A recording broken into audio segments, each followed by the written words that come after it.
আবার দোয়াও করে না। এরকম আছে না নেই? একটু জোরে বলুন, আছে না নেই? দোয়াও করে না, এমন এমন আছে। আপনারা জানেন, আমি একটা কথা বলি, আমার ভারতে 24 পরগনায় আমাকে একটা মাইয়েত হয়ে গেছে, আমাকে ডাকলো, হুজুর আপনি জানাজা পড়াবেন, চলো আমি যাই। গেলাম, জানাজা পড়ালাম, পড়িয়ে আমি বললাম বাবা কাতার ভেঙে দিন।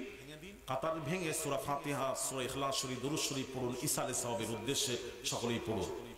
সবাই পড়লো। পড়তে আমি যেই হাতখানা তুলেছি দোয়ার জন্য, তখন পিছনে ওই যে মারা গেছে তাদের কোনো রিলেটিভ, কোনো মুফতি সাহেব ছিলেন, উনি সঙ্গে সঙ্গে আমি যেই হাত তুলেছি উনি সামনে এসে আমাকে কি বলছে জানেন? দোয়া বন্ধ করুন। সরাসরি আমাকে এসে বলছে। আমি বললাম আমার তো মেজাজ গরম হয়ে গেছে। আমি বলি আমি তো কারোর সাথে লাগিনি, লাগলে কিন্তু ছাড়িনি। আমি কোন সন্তান জানেন কার? সেই মরহুম মেদিনীপুর পিয়ারডাঙ্গা শরীফের মরহুম মুজাহিদ ইসলাম পীরে কামেল শাহ সুফি সৈয়দ আহমদুল্লাহ পীর কিবলা নওয়ারাল্লাহু মারকাদা। ইনি হলেন ফুরফুরা শরীফের মুজাদ্দিদুজ জামান আলা হযরত উলিল আমর আবু বকর সিদ্দিক আল কুরাইশি রাহমাতুল্লাহ আলাইহি নাতিন জামাই এবং খলিফা। মেয়ের মেয়েকে বিবাহ করেছেন, মুজাদ্দিদুজ জামানের মেয়ের মেয়েকে বিবাহ করেছেন আমার ওয়ালিদ কিবলা। বিবাহ কিভাবে হচ্ছে একটু শুনুন। 4 জন উপযুক্ত সন্তান বংশীয় ঘরে, 4 জনের মধ্যে যে কোনো একজনকে জামাই করতে হবে। প্রস্তাব আসছে অমুক অমুক অমুক, আব্বাজান রোগা পাতলা ছিলেন, পছন্দ হয়নি। সর্বশেষে ফুরফুরা পীর মুজাদ্দিদুজ জামান উলিল আমর আবু বকর সিদ্দিক আল কুরাইশি রাহমাতুল্লাহ আলাইহি বললেন আমি মেদিনীপুর পিয়ারডাঙ্গার আহমদুল্লাহকে জামাই করব। এই প্রস্তাব আবু বকরের নয়, এই প্রস্তাব স্বয়ং আল্লাহর রাসূল দিয়েছেন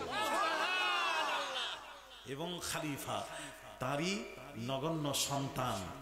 উনি যখন শহীদ হলেন আল্লাহর কাছে দোয়া করলেন, আল্লাহ আমি আহমদুল্লাহকে শহীদি দরজা দিও। আল্লাহ শাহাদাতের দরজা দিয়েছেন।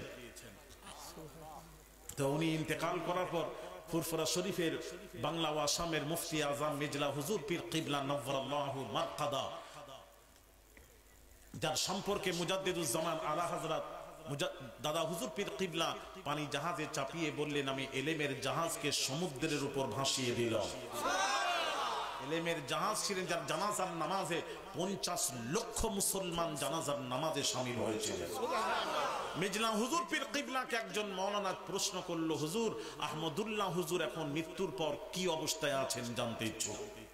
পরের দিন ডেকে বললেন, বাবা আল্লাহ তাকে দুনিয়ার আলেমের সর্দার বানিয়েছিলেন, আমি দেখছি আল্লাহ বেহেশতে আলেমের সর্দার আল্লাহ বানিয়ে দিয়েছেন। সর্দার চিৎকার দিয়ে বলেন আমার ওয়ালিদ কিবলার নাভিটা আমার দাদি জান বলেছিলেন কাচারি মে গাড় দেনা, কোট কাচারি।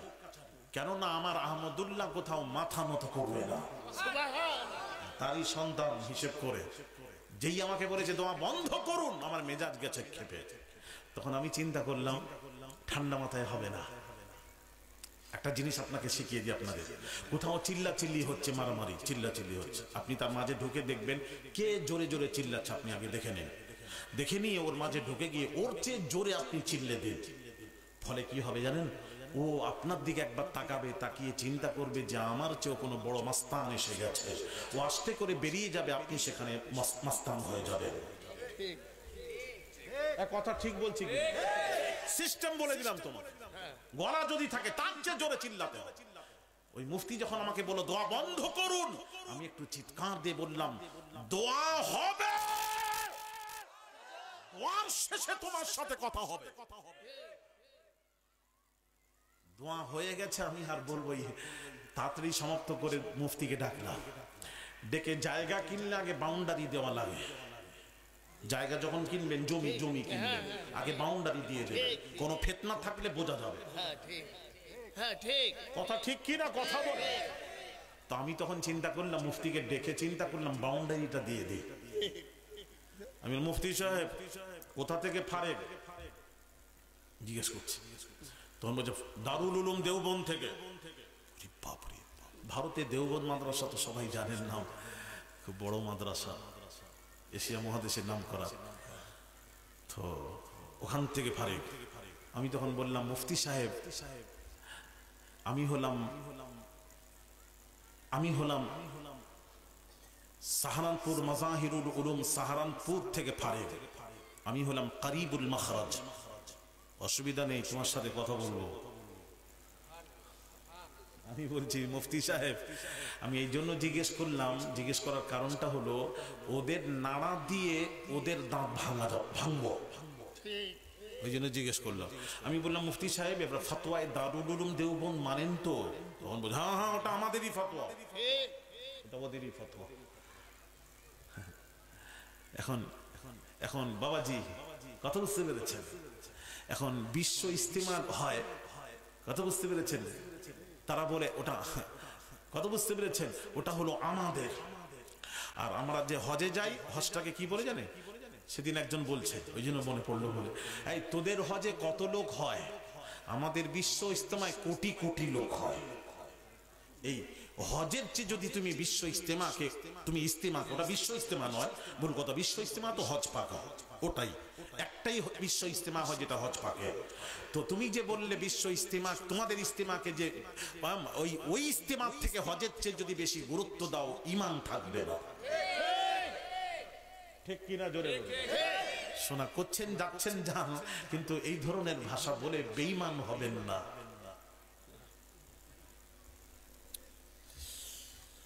তোদের আমাদের, তখন আমি বলছি এটা আমাদেরই ফতোয়া। আমি হ্যাঁ আপনাদেরই ফতোয়া, ফতোয়ায়ে দারুল উলুম দেওবন্দ মানেন তো? বলে হ্যাঁ হ্যাঁ আমাদেরই ফতোয়া। বলুন ফতোয়ায়ে দারুল উলুম দেওবন্দের পঞ্চম খণ্ড।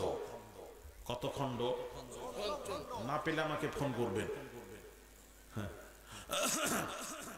01711574491 ফোন করবেন। পঞ্চম খণ্ডতে কি আছে জানেন? प्रश्न बाद नमाज जनाजा कब्ल दफन चंद मुसल्लियों को लेकर सूरह फातिहा सूरह इखलास शरीफ पढ़कर किसी नेक आदमी को देकर मुख्तसर हाथ उठाकर दुआ करना दुरुस्त है या नहीं? सुभान की लिखा है जानेन? बाद नमाज जनाजा, जनाजा नमाज पढ़ार पर कब्ल दफन, दफन करार पूर्वे आगे, কথা বুঝতে পারছেন? দাফন করার আগে, জানাজার পরে, চন্দ মুসাল্লিयों को लेकर, মুসাল্লিদেরকে নিয়ে সূরা ফাতিহা সূরা ইখলাস শরীফ পড়ার পর किसी नेक आदमी को देकर, কোন নেক ব্যক্তিকে দিয়ে, নেক ব্যক্তিকে দিয়ে। এখানে একটা কথা বলবো আপনাদেরকে, আমার ওসিয়ত, আমি যেহেতু আওলাদে রাসূল পীরের আওলাদ, নবীর বংশধর, আপনাদেরকে একটা ওসিয়ত করে যাচ্ছি। আপনারা মৃত্যুর আগে ছেলেদেরকে ডেকে, বিবিদেরকে, স্বামী স্ত্রী সব ডেকে বসিয়ে, আত্মীয় স্বজনকে ডেকে ওসিয়ত করবেন, আমি মরে গেলে আমার জানাজার নামাজটা যাকে তাকে দিয়ে পড়াবে না। কোন নেক ব্যক্তিকে দিয়ে, তরিকা পন্থী কোন নেক ব্যক্তি, খোদা ভীরুকে দিয়ে আমার জানাজার নামাজটা পড়াবে। তার কারণ জীবনের শেষ নামাজটা যাকে তাকে দিয়ে পড়াবেন না। যে দরুদ সালামের বিরোধিতা করে, সে যদি আপনার জানাজাটাকে সে পড়ায়, তাহলে কি করবে? ওই জানাজাতে দরুদ আছে, দরুদ আছে, দরুদ নেই দরুদ আছে, সে তো দরুদের বিপক্ষে, সে দরুদই পড়বে না। ফলে কি হবে? তাকে দিয়ে জানাজা পড়ালে জানাজাই হবে না। কথা ঠিক বলছি? তাহলে আপনারা অন্তত তাকে আনতে গেলে যদি 500,000 টাকা তেল খরচা হয় তাও দেবেন, তাও দিয়ে তাকে দিয়ে জানাজা পড়াবেন। যাকে তাকে দিয়ে যেন আপনার জানাজাটা কেউ না পড়ায়, ওসিয়ত করে যাবে। যদি ভালো লাগে কথাটা গ্রহণ করবেন, না হলে অন্য কাউকে দিয়ে দেবেন, অসুবিধা নেই। কথা কি বুঝতে পারলেন না? এতে শব্দটা কি আছে? सूरह फातिहा सूरह इखलास शरीफ पढ़कर किसी नेक आदमी को देखा, मुख्तसर हाथ उठाकर दुआ करना दुरुस्त है या नहीं? কোন নেক ব্যক্তিকে দিয়ে ছোট্ট করে হাত তুলে দোয়া করা চলবে কি চলবে না? হাত তুলে দোয়া করা, এই শব্দ লেখা আছে ফতোয়ায়ে দারুল উলুম দেওবন্দে। উত্তরটা কি আছে? এটা প্রশ্ন। উত্তর দিচ্ছেন আল জওয়াব ইসমে কোই হারজ নেহি হ্যায়, কোনো অসুবিধা নেই। জোরে বলো কোনো অসুবিধা নেই। তার কারণ মানুষ যখন মারা যায় তারা দোয়ার মুখপেক্ষে। আবার জানাজা দাফন করে আবার দোয়া করুন, ইসালে সব করুন, যত করবেন তত ফায়দা। কথা বলছেন না কেন? অসুবিধা নেই। যেই বলেছে তখন কি বলছে জানেন? ফতোয়ায়ে দারুল উলুম দেওবন্দ আমার কাছে নেই, পরে দেখে বলবো, ওটা রাখুন, আপনি জানাজার নিয়তটা বলুন। আমাকে বলছে ওটা আমি পরে দেখবো, ওটা আপনি বলেছেন আমি দেখবো, ফতোয়ায়ে দারুল উলুম দেওবন্দ খুলে দেখবো। এখন আপনি নিয়তটা বলুন। চলো নিয়তটা বলি।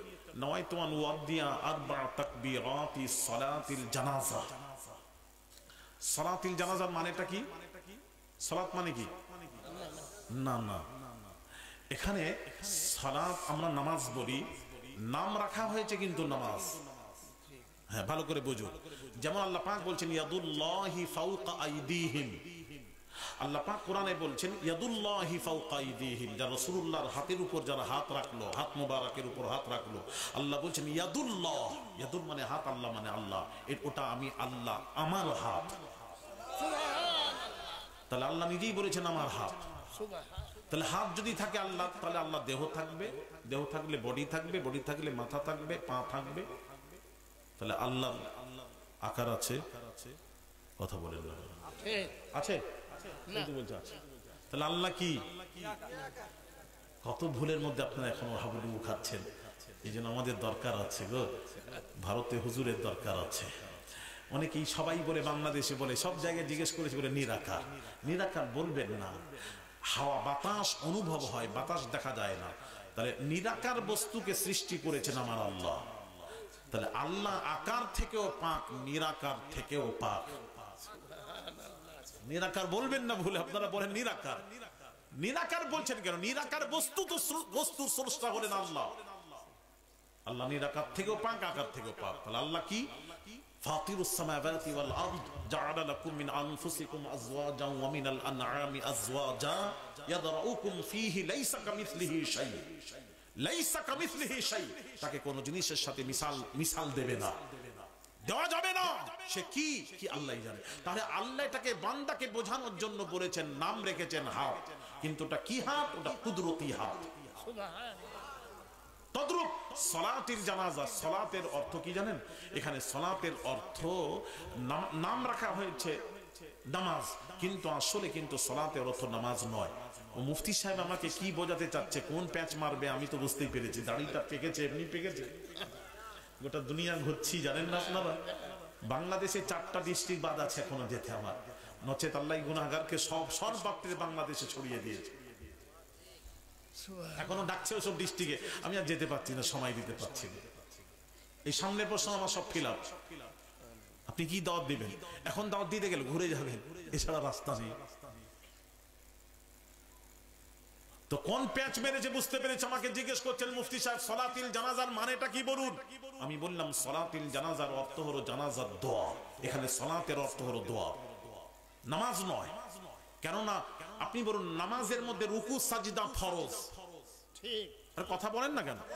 নামাজের মধ্যে রুকু সাজদা ফরজ, ফরজ ছাড়লে নামাজ হবে না। তাহলে জানাজায় রুকু সাজদা আছে তো, তাহলে ওটা নামাজ কি করে?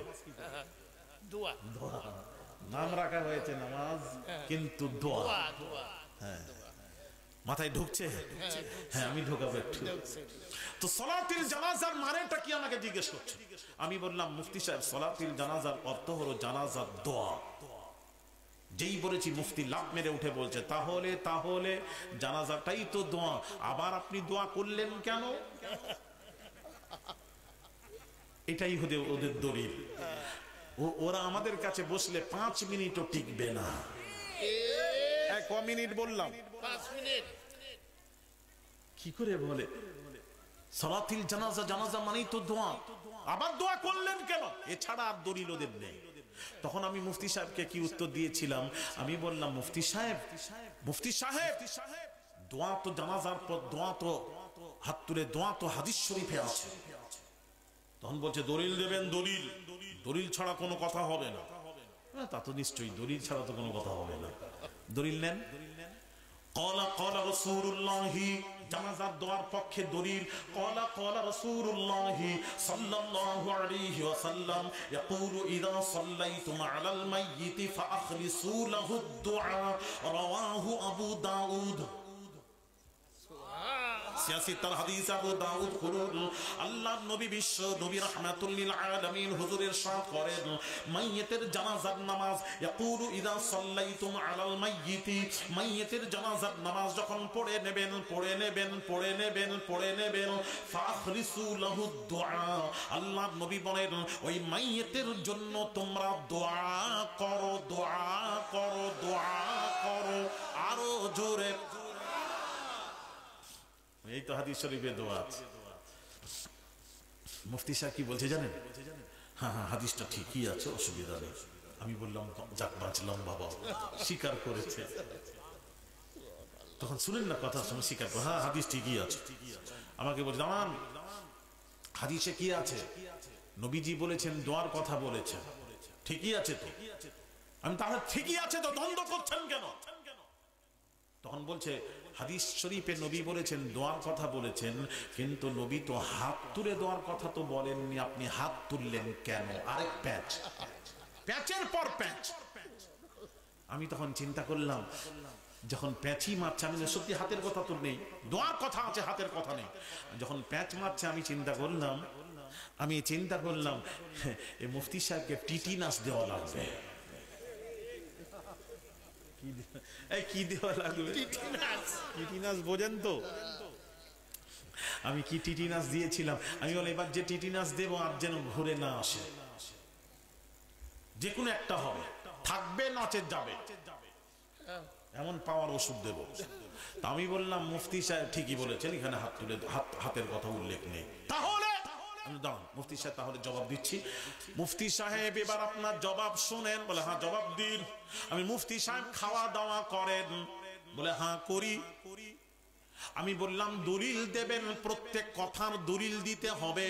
আমার কাছে আপনি দলিল চেয়েছেন, আপনাকেও দলিল পেশ করতে হবে। দলিল দিন। আলেম মানুষ, মুফতি মানুষ দলিল দিলেন। আল্লাহ পাক কোরআন পাকে ঘোষণা করেন কুলু ওয়াশরাবু, আল্লাহ পাক কোরআন পাকে ঘোষণা করেন কুলু মানে খাও, ওয়াশরাবু মানে পান করো। আল্লাহ কোরআনে খেতে বলেছেন, পান করতে বলেছেন, তাই খাই পান করি। আমি বললাম মুফতি সাহেব কি খান? বলে ভাত খাই। আমি বললাম আল্লাহ কোরআনে বললেন কুলু খাও, ভাতের কথা কোথায় লেখা আছে দেখান। এই কথা ঠিক কিনা? কোরআনে ভাতের কথা কোথায় উল্লেখ আছে দেখাও। আমি বললাম, তখন মুফতি সাহেব বলছে ভাত খাও কি হারাম? আমি হারাম বললাম আপনাকে? আমি বললাম কোথায়? আপনি যে বললেন দোয়া আছে, হাত তুলে দোয়ার কথা কোথায় লেখা আছে দেখান। তদ্রূপ যেমন আপনি বললেন, আমি হারাম বলিনি। আমি বললাম ভাতের কথা খান তো, ভাত খান তো, ভাতের কথা কোথায় লেখা আছে দেখাও। তখন বলছে এটা কি হালাল নয়? আমি বললাম হ্যাঁ হালাল। তখনই মুফতি সাহেব বলছে কুলু মিন তাইয়্যিবাত, আল্লাহ কোরআনে বলেছেন হালাল ভক্ষণ করো, ভাতটা হালালের মধ্যে পাওয়া যায় তাই খাই। ও আচ্ছা আচ্ছা আচ্ছা, কেমন করে খান? সবাই যেমন করে। আমি বললাম কেমন করে? সবাই যেমন করে। আমি বললাম কেমন করে? সবাই যেমন করে। আমি বললাম কেমন করে?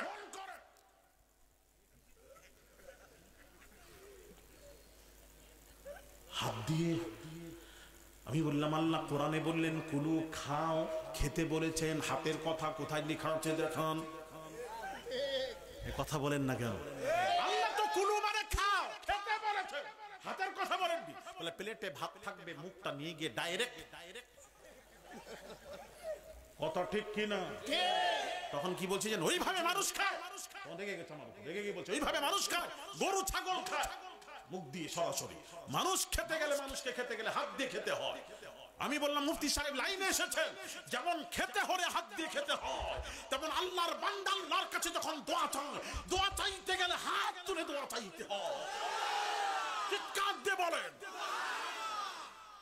তখন মুফতি সাহেব বলছেন যা খুশি করেন, আমি চললাম। পালা দোষ ঠিক হয়েছে। কথা বলছেন না কেন? দোষ ঠিক হয়েছে কিনা?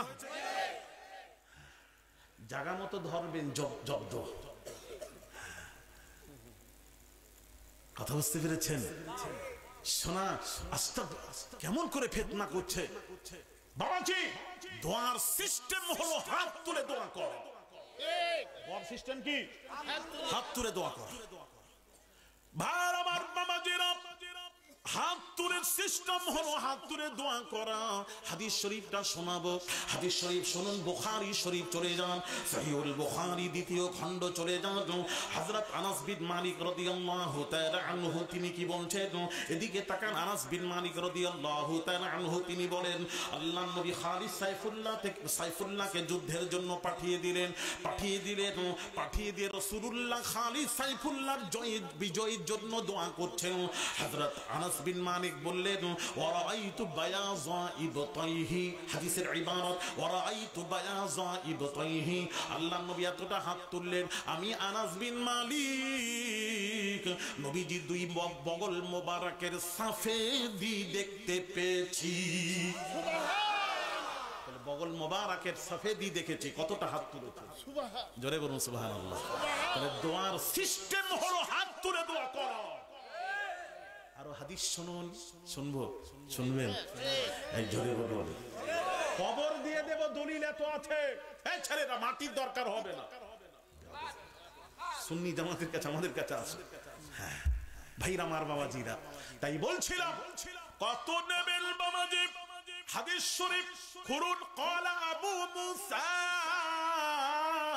দা'আন নবী সাল্লাল্লাহু আলাইহি ওয়াসাল্লাম ثم رفع يديه ورأيت بياض إبطيه رواه البخاري দ্বিতীয় খণ্ড কিতাবুদ দাওয়াত।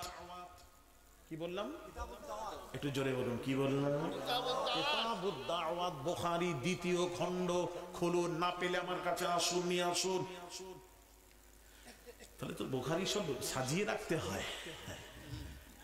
নিয়ে আসুন, দেখে নেবেন। না পেলে আমাদের কাছে আসুন। ভাইরা আমার মামাজিরা, যুবকের, আমরা সঠিক জিনিসটা বোঝাতে এসেছি। একদম যেটা সঠিক সেটাই তুলে ধরতে এসেছি। আমাদের ছেলেরা, আমরা ইনকাম কামাই করতে আসি নয়, আমরা তো আমাদের বাগানে আসি আমাদের মানুষকে ঠিক রাখার জন্য। আমাদের মানুষকে অন্য জায়গায় তরিকাপন্থীদেরকে যেতে দেব না। যাওয়ার আগে আমাদের কাছে এসো, আমাদেরকে বুঝিয়ে দাও। কথা ঠিক না বেঠিক? ক্বালা আবু মুসা রাদিয়াল্লাহু তাআলা আনহু তিনি বলছেন, দা'আন নবী সাল্লাল্লাহু আলাইহি ওয়াসাল্লাম, নবী যখন দোয়া করতেন, এদিকে তাকান, সহিহ বুখারী পড়ছে, নবী যখন দোয়া করতেন, রাফা ইয়াদাইহি, রাফা মানে উঁচু করা, ইয়াদাইহি দুই হাত উঁচু করতেন। কতটা? হযরত আবু মুসা রাদিয়াল্লাহু তাআলা আনহু বলছেন, ওয়া রাআইতু বায়াযা ইবতাইহি, রাওয়াহুল বুখারী কিতাবুদ দাওয়াত। উনি বলছেন রাসূল পাক সাল্লাল্লাহু আলাইহি ওয়াসাল্লাম এতটা হাত মুবারক তুলতেন, আমি নবীজির দুই বগলের সাফেদি আমি দেখেছি। দেখা গেছে, সাফেদি দেখা গেছে। এতটা নবী হাত তুলতেন দোয়ার মধ্যে। দোয়ার সিস্টেম হলো হাত তুলে দোয়া। দোয়ার সিস্টেম কি? হাত তুলে দোয়া করা। ভাইরা আমার বাবাজিরা, কথা বুঝতে পেরেছেন? তাহলে দোয়া করবেন, হাত তুলে দোয়া করবেন। আবার এক শ্রেণী বলছে, কি বলছে জানেন? আমি মুম্বাই, এখন মুম্বাই হয়েছে, মহারাষ্ট্রের রাজধানী হলো মুম্বাই, আগে বোম্বাই ছিল।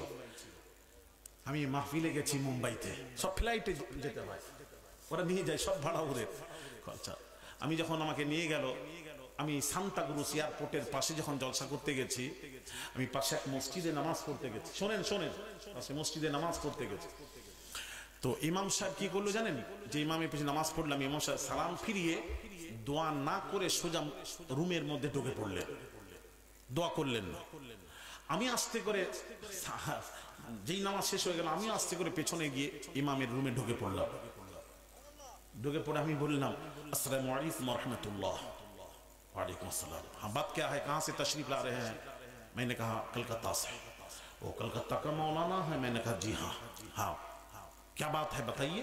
मैंने कहा इमाम साहब, अपने सलाम फेरने के बाद बगैर दुआ के आ गए, दुआ नहीं किया आपने? इमाम साहब, अब नमाज के बाद दुआ नहीं किया आपने, बगैर दुआ के आ गए। আমাকে কি বলছে জানেন? मौलाना, नमाज तो हो गई, नमाज के साथ दुआ का कोई ताल्लुक नहीं है। বলে নামাজ হয়ে গেছে, নামাজের সাথে দোয়ার কোনো সম্পর্ক নেই। কয় না? দেখেন দেখেন দেখেন, এখানেও তাই আছে, সব জায়গায় আছে, ভেজাল আছে। আমি তখন চিন্তা করলাম এসব কোম্পানি আমাদের নয়, ঠিক কিনা জোরে বল।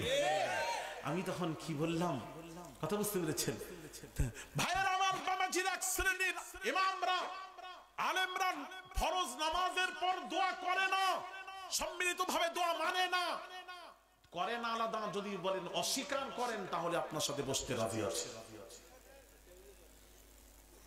কি কি দিচ্ছিস বাবা? ভাইরা আমার, বাবাজিরা আমার কথা কি বুঝতে পারছেন? হ্যাঁ, তাহলে বাবাজি ফরজ নামাজের পর দোয়া আছে না নেই? একটু জোরে বলতে পারবেন না আছে না নেই? ভাইরা আমার, বাবাজিরা এরা নাকি খুঁজে পায় না। কোরআন হাদিস সবাই পড়ে, কোরআন হাদিস থেকে দোয়া নাকি ফরজ নামাজের পর দোয়া, হাত তুলে দোয়া নাকি এরা খুঁজে পায় না। তাহলে হাত তুলে দোয়া আছে হাদিস শরীফে আছে না নেই? ফরজ নামাজের পর দোয়া আছে না নেই? কোরআনে আছে, হাদিস শরীফেও আছে। ভাইয়ের আমার, বাবাজিরা ও মা বোনেরা, শুরুর কোরআন শরীফের দলিল আজকে পেশ করব। নাচকে থাক, ওগুলো আর বলবো না। এই বলবো বলবো ফরজ নামাজের পর দোয়া কোরআনেও আছে, হাদিস শরীফেও আছে। একটু জোরে বলবেন না সুবহানাল্লাহ? ভাইয়ের আমার, বাবাজিরা এরা নাকি খুঁজে পায় না। আল্লাহর কোরআন খুলুন, কোরআন শরীফ খুললে দেখতে পাবেন আমার আল্লাহ পাক বলেন, ফাইযা ফারাগতা ফানসাব। জোরে বলুন সুবহানাল্লাহ। ফাইযা ফারাগতা ফানসাব। আল্লাহ পাক বলছেন, হাবিব ফাইযা ফারাগতা, আপনি যখন নামাজ থেকে ফারিগ হবেন, ফরজ নামাজ থেকে। কোন নামাজ থেকে? আর একটু জোরে বলবেন, কোন নামাজ থেকে? ফরজ নামাজ থেকে যখন ফারিগ হবেন, ফানসাব ফিদ দুআ ইলা রাব্বিক, দোয়ার মধ্যে লেগে যান। ফরজ নামাজের পর নামাজ যেই শেষ হবে, নামাজে ফারিগ হয়ে দোয়ার মধ্যে লেগে যান। জোরে বলুন সুবহানাল্লাহ। তাহলে ফরজ নামাজের পর দোয়া আছে না নেই? আমি তো দারুল উলুম দেওবন্দের মসজিদে নামাজ পড়েছি, ওখানে হাত তুলে মোনাজাত হয়েছে। আমি সাহারানপুর মাজাহিরুল উলুম, সবচেয়ে বড় মাদ্রাসা ওরি শাখা বাবাজি, সেই মাজাহিরুল উলুম সাহারানপুরের ছাত্র, ওখানে হাত তুলে দোয়া হয়। পাকিস্তানে হাত তুলে দোয়া হয়। ভারতবর্ষের আনাচে কানাচে সর্বত্র হাত তুলে মোনাজাত হয়। বাংলাদেশে হাত তুলে মোনাজাত হয়। বাইতুল মুকাররমে হাত তুলে মোনাজাত হয়। ঠিক কিনা জোরে বলুন? সংসদে যখন দোয়া হয় হাত তুলে হয়, হাত তুলে হয় না, হাত তুলে দোয়া হয়। তাহলে হাত তুলে দোয়া হয় সব জায়গায়। কোরআন আর হাদিস শরীফে বহু দলিল আছে। হাদিস শরীফে বাবাজি এক সাহাবী, বাবাজি নবী এক সাহাবী কে রাসূল বলছেন, এই সাহাবী, এই সাহাবী, তুমি ফরজ নামাজের পর আমার দোয়াতে শামিল হও না কেন? নবী জিজ্ঞেস করছেন, এক সাহাবীকে জিজ্ঞেস করছেন, ফরজ নামাজের পর তুমি দোয়ার মধ্যে শামিল হও না কেন? সাহাবী বললেন, ইয়া রাসূলুল্লাহ, ইয়া হাবিবাল্লাহ, হুজুর, আমার বাড়ির পাশে ইহুদির বাড়ি আছে, তার বাড়িতে একটা খেজুর গাছ আছে। ওই খেজুর গাছটা আমার ঘরের দিকে ঝুঁকে গেছে, ফলে রাত্রিতে বাতাস হাওয়া চলে, ওই বাতাসে খেজুরগুলি ঝরে ঝরে আমার বাড়ির বাউন্ডারিতে পড়ে। ইয়া রাসূলুল্লাহ, ইয়া হাবিবাল্লাহ, হুজুর, আমার ছোট্ট ছোট্ট বাচ্চারা আছে। ইয়া রাসূলুল্লাহ, আপনার পেছনে ফরজ নামাজ পড়ে, ফজরের নামাজ পড়ে আমি তাড়াতাড়ি দোয়া করলে দেরি হবে, তাই দোয়া না করে বাড়ি থেকে আমি দোয়া না করে বাড়িতে আসি এর কারণে ইয়া রাসূলুল্লাহ, ইয়া হাবিবাল্লাহ, হুজুর, আমার ছোট্ট ছোট্ট সন্তানেরা আছে, তারা উঠে যদি পড়ে থাকা খেজুর, পরের খেজুরগুলি যদি খেয়ে ফেলে, আমি পরের খেজুর তাদেরকে খেতে দেব না। যার জন্য ইয়া রাসূলুল্লাহ, ইয়া হাবিবাল্লাহ, হুজুর, যার জন্য দোয়া না করে আমি বাড়িতে এসে পড়ে থাকা সন্তানেরা ঘুম থেকে উঠার পূর্বে আমি বাড়িতে এসে ওই পড়ে থাকা খেজুরগুলি নিয়ে ইহুদির বাড়ি পর্যন্ত পৌঁছে দিই, যার জন্য দোয়াতে শামিল হতে পারি নাই। আমার নবী বললেন, ওরে সাহাবী রে,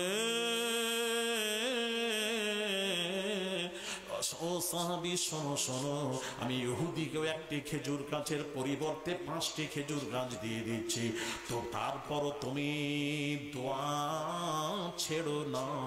তার কারণ ফরজ নামাজের পর দোয়া আল্লাহ দরবারে মঞ্জুর হয়ে যায়। মাজমাউজ জাওয়াইদ হাদিস শরীফের কিতাব খুলুন, ইমাম হাইসামি রাহমাতুল্লাহ আলাইহি হুজুর বলেন, ইমাম সাহেব যখন দোয়া করেন তখন মুক্তাদিরা আমিন আমিন করে। মুক্তাদিরা যখন আমিন আমিন করে, আল্লাহর ফেরেশতারাও তার সাথে আমিন আমিন করতে থাকে।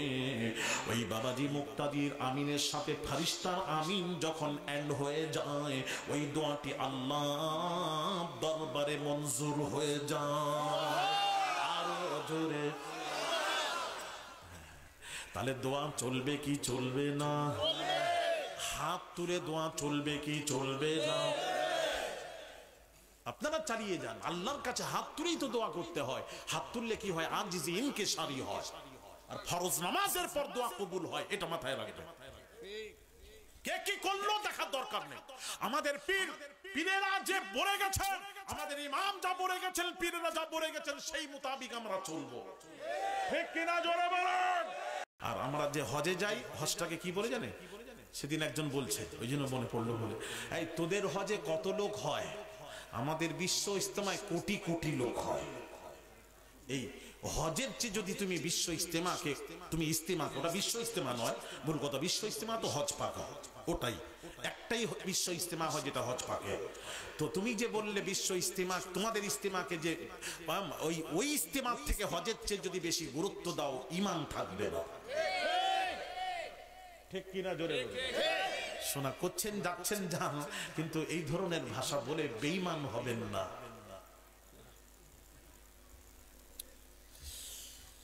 এতদিন আমাদের, তখন আমি বলছি এটা আমাদেরই ফতোয়া। আমি হ্যাঁ আপনাদেরই ফতোয়া। ফতোয়া এ দারুল উলুম দেওবন্দ মানেন তো? বলে হ্যাঁ হ্যাঁ আমাদেরই ফতোয়া। বলুন, ফতোয়া এ দারুল উলুম দেওবন্দের 5ম খণ্ড। কত খণ্ড? না পেলে আমাকে ফোন করবেন। 01711574491 ফোন করবেন।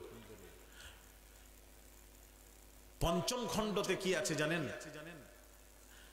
प्रश्न बाद नमाज जनाजा कब्ल दफन चंद मुसल्लियों को लेकर सूरह फातिहा सूरह इखलास शरीफ पढ़कर किसी नेक आदमी को देकर मुख्तसर हाथ उठाकर दुआ करना दुरुस्त है या नहीं? सुभान की लिखा আছে জানেন? बाद नमाज जनाजा, जनाजा नामाज পড়ার পর, कब्ल दफन, दफन করার পূর্বে, আগে। কথা বুঝতে পারছেন? দাফন করার আগে, জানাজার পরে, চন্দ মুসল্লিयों को लेकर, মুসল্লিদেরকে নিয়ে সূরা ফাতিহা সূরা ইখলাস শরীফ পড়ার পর किसी नेक आदमी को देकर, কোন নেক ব্যক্তিকে দিয়ে, এখানে একটা কথা বলবো আপনাদেরকে, আমার ওসিয়ত, আমি যেহেতু আওলাদের রাসূল, পীরের আওলাদ, নবীর বংশধর, আপনাদেরকে একটা ওসিয়ত করে যাচ্ছি। আপনারা মৃত্যুর আগে ছেলেদেরকে ডেকে, বিবিদেরকে, স্বামী স্ত্রী সব ডেকে বসিয়ে, আত্মীয় স্বজনকে ডেকে ওসিয়ত করবেন, আমি মরে গেলে আমার জানাজার নামাজটা যাকে তাকে দিয়ে পড়াবে না। কোন নেক ব্যক্তিকে দিয়ে, তরিকা পন্থী কোন নেক ব্যক্তি, খোদা ভীরুকে দিয়ে আমার জানাজার নামাজটা পড়াবে। তার কারণ জীবনের শেষ নামাজটা যাকে তাকে দিয়ে পড়াবেন না। যে দরুদ সালামের বিরোধিতা করে, সে যদি আপনার জানাজাটাকে সে পড়ায়, তাহলে কি করবে? ওই জানাজাতে দরুদ আছে, দরুদ নেই, দরুদ আছে, সে তো দরুদের বিপক্ষে, সে দরুদই পড়বে না। ফলে কি হবে? তাকে দিয়ে জানাজা পড়ালে জানাজাই হবে না। কথা ঠিক বলছি? তাহলে আপনারা অন্তত তাকে আনতে গেলে যদি 500,000 টাকা তেল খরচা হয়, তাও দেবেন, তাও দিয়ে তাকে দিয়ে জানাজা পড়াবেন। যাকে তাকে দিয়ে যেন আপনার জানাজাটা কেউ না পড়ায়, ওসিয়ত করে যাবে। যদি ভালো লাগে কথাটা গ্রহণ করবেন, না হলে অন্য কাউকে দিয়ে দেবেন, অসুবিধা নেই। কথা কি বুঝতে পারলেন না? এতে শব্দটা কি আছে? सूरह फातिहा सूरह इखलास शरीफ पढ़कर किसी नेक आदमी को देखा, मुख्तसर हाथ उठाकर दुआ करना दुरुस्त है या नहीं? কোন নেক ব্যক্তিকে দিয়ে ছোট্ট করে হাত তুলে দোয়া করা চলবে কি চলবে না? হাত তুলে দোয়া করা, এই শব্দ লেখা আছে ফতোয়ায়ে দারুল উলুম দেওবন্দে। উত্তরটা কি আছে? এটা প্রশ্ন। উত্তর দিচ্ছেন আল জওয়াব ইসমে কোই হার্জ নেই হ্যায়, কোনো অসুবিধা নেই। জোরে বলো কোনো অসুবিধা নেই। তার কারণ মানুষ যখন মারা যায় তারা দোয়ার মুখপেক্ষে। আবার জানাজা দাফন করে আবার দোয়া করুন, ইসালে সব করুন, যত করবেন তত ফায়দা। কথা বলছেন না কেন? অসুবিধা নেই। যেই বলেছে তখন কি বলছে জানেন? ফতোয়া দারুল উলুম দেওবন্দ আমার কাছে নেই, পরে দেখে বলবো, ওটা রাখুন, আপনি জানাজার নিয়তটা বলুন। আমাকে বলছে ওটা আমি পরে দেখবো, ওটা আপনি বলেছেন আমি দেখবো, ফতোয়া দারুল উলুম দেওবন্দ খুলে দেখবো, এখন আপনি নিয়তটা বলুন। চলো নিয়তটা বলি। নওয়াইতু আন উআদ্দিয়া আরবা তাকবীরাতি সালাতিল জানাজা। সালাতিল জানাজার মানেটা কি? সালাত মানে কি? না না, এখানে সালাত আমরা নামাজ বলি, নাম রাখা হয়েছে কিন্তু নামাজ। হ্যাঁ, ভালো করে বুঝুন। যেমন আল্লাহ পাক বলছেন ইয়াদুল্লাহি ফাওকা আইদিহিম। আল্লাহ পাক কোরআনে বলছেন ইয়াদুল্লাহি ফাওকা আইদিহিম, যারা রাসূলুল্লাহর হাতের উপর যারা হাত রাখলো, হাত মোবারকের উপর হাত রাখলো, আল্লাহ বলছেন ইয়াদুল্লাহ, ইয়াদুল মানে হাত, আল্লাহ মানে আল্লাহ, ওটা আমি আল্লাহ, আমার হাত। তাহলে আল্লাহ নিজেই বলেছেন আমার হাত। তাহলে হাত যদি থাকে আল্লাহ, তাহলে আল্লাহ দেহ থাকবে, দেহ থাকলে বডি থাকবে, বডি থাকলে মাথা থাকবে, পা থাকবে। তাহলে আল্লাহ আকার আছে, কথা বলেন আছে, তাহলে আল্লাহ কি? কত ভুলের মধ্যে আপনারা এখনো হাবুডুবু খাচ্ছেন। এই জন্য আমাদের দরকার আছে গো, ভারতে হুজুরের দরকার আছে। অনেকেই সবাই বলে, বাংলাদেশে বলে, সব জায়গায় জিজ্ঞেস করেছে বলে নিরাকার। নিরাকার বলবেন না, হাওয়া বাতাস অনুভব হয়, বাতাস দেখা যায় না। তাহলে নিরাকার বস্তুকে সৃষ্টি করেছেন আমার আল্লাহ। তাহলে আল্লাহ আকার থেকেও পাক, নিরাকার থেকেও পাক। নিরাকার বলবেন না ভুলে, আপনারা বলেন নিরাকার। নিরাকার বলছেন কেন? নিরাকার বস্তু তো বস্তুর স্রষ্টা হলেন আল্লাহ। আল্লাহ নিরাকার থেকেও পাক, আকার থেকেও পাক। তাহলে আল্লাহ কি? ফাতিরুস সামাওয়াতি ওয়াল আরদ জাআলা লাকুম মিন আনফুসিকুম আজওয়াজান ওয়া মিনাল আনআমি আজওয়াজা ইয়াদরাউকুম ফীহি লাইসা কামিসলিহি শাই। লাইসা কামিসলিহি শাই, তাকে কোন জিনিসের সাথে মিসাল দেবে না, দেওয়া যাবে না। সে কি আল্লাহই জানে। তাহলে আল্লাহ এটাকে বান্দাকে বোঝানোর জন্য বলেছেন, নাম রেখেছেন হাত, কিন্তু ওটা কি হাত? ওটা কুদরতি হাত। তদ্রূপ সালাতিল জানাজা, সালাতের অর্থ কি জানেন? এখানে সালাতের অর্থ নাম রাখা হয়েছে নামাজ, কিন্তু আসলে কিন্তু সালাতের অর্থ নামাজ নয়।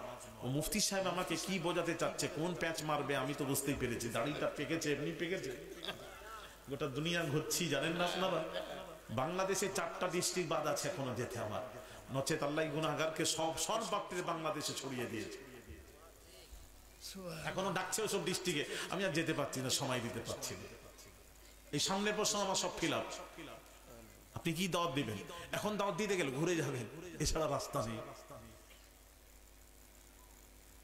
তো কোন প্যাচ মেরেছে বুঝতে পেরেছে, আমাকে জিজ্ঞেস করছেন মুফতি সাহেব সালাতিল জানাজার মানেটা কি বলুন। আমি বললাম সালাতিল জানাজার অর্থ হলো জানাজার দোয়া। এখানে সালাতের অর্থ হলো দোয়া, নামাজ নয়। কেননা আপনি বলুন নামাজের মধ্যে রুকু সাজদা ফরজ, ঠিক? আর কথা বলেন না কেন? নামাজের মধ্যে রুকু সাজদা ফরজ, ফরজ ছাড়লে নামাজ হবে না। তাহলে জানাজায় রুকু সাজদা আছে তো, তাহলে ওটা নামাজ কি করে? দোয়া। নাম রাখা হয়েছে নামাজ, কিন্তু দোয়া। হ্যাঁ, মাথায় ঢুকছে? হ্যাঁ, আমি ঢোকাবো একটু। তো সালাতিল জানাজার মানেটা কি আমাকে জিজ্ঞেস করছে। আমি বললাম মুফতি সাহেব সালাতিল জানাজার অর্থ হলো জানাজার দোয়া। যেই বলেছি মুফতি লাফ মেরে উঠে বলছে তাহলে জানাজাটাই তো দোয়া, আবার আপনি দোয়া করলেন কেন?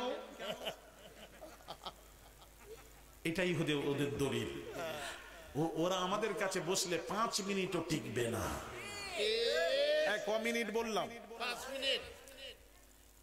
কি করে বলে সালাতিল জানাজা, জানাজা মানেই তো দোয়া, আবার দোয়া করলেন কেন? এছাড়া আর দলিল ওদের নেই। তখন আমি মুফতি সাহেবকে কি উত্তর দিয়েছিলাম? আমি বললাম মুফতি সাহেব দোয়া তো জানাজার পর দোয়া তো হাত তুলে দোয়া তো হাদিস শরীফে আছে। তখন বলছে দলিল দেবেন, দলিল ছাড়া কোনো কথা হবে না। তা তো নিশ্চয়ই, দলিল ছাড়া তো কোনো কথা হবে না। দলিল নেন। قال رسول الله জানাজার দোয়ার পক্ষে দলিল قال رسول الله صلى الله عليه وسلم يقول اذا صليتم على الميت فاخلصوا له الدعاء رواه ابو داود। সিয়াসিতার হাদিস আবু দাউদ খুলুন।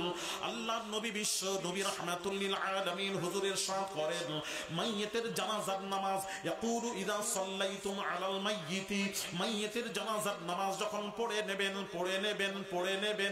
নেবেন ফাখরিসু লাহু দুআ, আল্লাহর নবী বলেন ওই মাইয়িতের জন্য তোমরা দোয়া করো আরো জোরে। এই তো হাদিস শরীফে দোয়া আছে। মুফতি সাহেব কি বলছে জানেন? হ্যাঁ হাদিসটা ঠিকই আছে, অসুবিধা নেই। আমি বললাম যাক বাঁচলাম বাবা, স্বীকার করেছে। তখন শুনেন না কথা, শুনে স্বীকার করে হ্যাঁ হাদিস ঠিকই আছে। আমাকে বলছে জামান হাদিসে কি আছে? নবীজি বলেছেন দোয়ার কথা বলেছেন, ঠিকই আছে তো। আমি তাহলে ঠিকই আছে তো দ্বন্দ্ব করছেন কেন?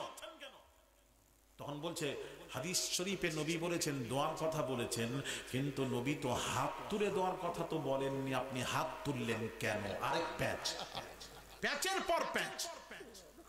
আমি তখন চিন্তা করলাম যখন প্যাচই মারছে, আমি সত্যি হাতের কথা তো নেই, দোয়ার কথা আছে হাতের কথা নেই। যখন প্যাচ মারছে আমি চিন্তা করলাম এই মুফতি সাহেবকে টিটিনাস দেওয়া লাগবে। কি দেওয়া লাগবে? টিটিনাস বোঝেন তো? আমি কি টিটিনাস দিয়েছিলাম, আমি বলে এবার যে টিটিনাস দেব আর যেন ঘুরে না আসে, যে কোনো একটা হবে, থাকবে নাচে যাবে, এমন পাওয়ার ওষুধ দেব। তা আমি বললাম মুফতি সাহেব ঠিকই বলেছেন, এখানে হাত তুলে হাতের কথা উল্লেখ নেই। তাহলে মুফতি সাহেব তাহলে জবাব দিচ্ছি। মুফতি সাহেব এবার আপনার জবাব শুনেন। বলে হ্যাঁ জবাব দিন। আমি মুফতি সাহেব খাওয়া দাওয়া করেন? বলে হ্যাঁ করি। আমি বললাম দলিল দেবেন, প্রত্যেক কথার দলিল দিতে হবে। আমার কাছে আপনি দলিল চেয়েছেন, আপনাকেও দলিল পেশ করতে হবে। দলিল দিন। আলেম মানুষ, মুফতি মানুষ দলিল দিলেন। আল্লাহ পাক কোরআন পাকে ঘোষণা করেন কুলু ওয়াশরাবু, আল্লাহ পাক কোরআন পাকে ঘোষণা করেন কুলু মানে খাও, ওয়াশরাবু মানে পান করো। আল্লাহ কোরআনে খেতে বলেছেন, পান করতে বলেছেন, তাই খাই পান করি। আমি বললাম মুফতি সাহেব কি খান? বলে ভাত খাই। আমি বললাম আল্লাহ কোরআনে বললেন কুলু খাও, ভাতের কথা কোথায় লেখা আছে দেখান। এই কথা ঠিক কিনা? কোরআনে ভাতের কথা কোথায় উল্লেখ আছে দেখাও। আমি বললাম, তখন মুফতি সাহেব বলছে ভাত খাও কি হারাম? আমি হারাম বললাম আপনাকে? আমি বললাম কোথায়? আপনি যে বললেন দোয়া আছে, হাত তুলে দোয়ার কথা কোথায় লেখা আছে দেখান। তদ্রূপ যেমন আপনি বললেন, আমি হারাম বলিনি।